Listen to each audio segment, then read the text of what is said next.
Alright guys, the Bold M1 is now back in stock after I think 2 months, or I think it might have been a little longer than that. You could not buy the Bold M1 and they had only the price from people, third-party sellers that were hiking the price up to like 400 bucks.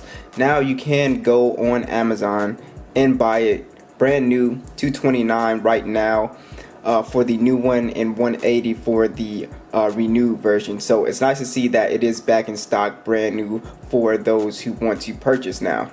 Now, I've talked about this phone so much, so please go ahead and watch those reviews and comparisons, or just type in Bold M1 Matthews Tech, and all of those videos will pop up if you're really curious about this phone. I just wanted to go ahead and update you guys because I get a lot of questions about people wanting to buy it but they can't find it, so I will make sure the link is down below. But I also do want to touch on another one, because you can see when you type in Bold M1 on Amazon, the Y9 Prime pops up for actually cheaper right now at $204.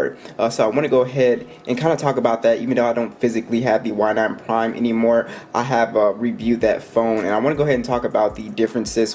So one of the biggest differences with both of these phones are the displays. So even though you have a 6.4 inch on the Bold M1, you have a slightly bigger 6.59 inch on the Y9 Prime. They both have the full screen displays, but the Bold M1 has the AMOLED display. They're both 1080p. This has the AMOLED display, so it's going to give off just better colors, and you also can take advantage of the always on display here. You can do always on apps without draining your battery life on this phone, which is something that I really like. You also have the built-in fingerprint scanner on the Bold M1, which you have the physical one on the Y9 Prime, which is something I like over the physical one. I just like it because it just looks cooler. It's not faster than the physical one, but I just think it looks cooler. And you also have wireless charging on here, so you do not have that on the Y9 Prime as well. The Y9 Prime has a 4,000 milliamp battery, and the Bold M1 has a 3,500 milliamp battery. So for battery life, I think you get slightly better battery life on the Y9 Prime, if I'm not mistaken. I did a battery drain test on the Bold M1, and I think you get around 7 hours of battery life, 6 hours and 30 minutes, or 7 hours. Can't remember off the top of my head, but somewhere along those lines, and which is not bad. I can get through a day with this phone, no problem. Now, when it comes to software updates and stuff like that, Huawei might be the better company for you, because you already have Android 10 on the Y9 Prime. So if you're really into software updates and security patches and just getting them a little bit faster, then I think the Y9 Prime would be a better pick if you're just leaning more towards software. But you have been getting security patches and software updates on here. You just don't have Android 10 yet. It's supposed to get it this year.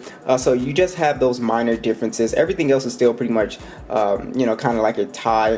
When it comes to the cameras, I didn't notice a huge difference. You have pretty good cameras on both of these devices for the price that they're asking. They both actually lack NFC, so you can't get mobile payments on both of these. But as you can see, I just like the Bold M1 better for those specific features: the built-in fingerprint scanner, the AMOLED display. I like the kind of stock version of Android. It's pretty much stock version of Android. They don't really add anything to this, but you can download a launcher, because I know people don't like this app drawer or whatever. They don't like the app icon, so you can change that. But yeah, it's pretty much stock Android. So that's pretty much it. Not a huge difference, but as you can see, those are the differences. So be sure to let me know what you guys think, and I'll catch you guys in the next one.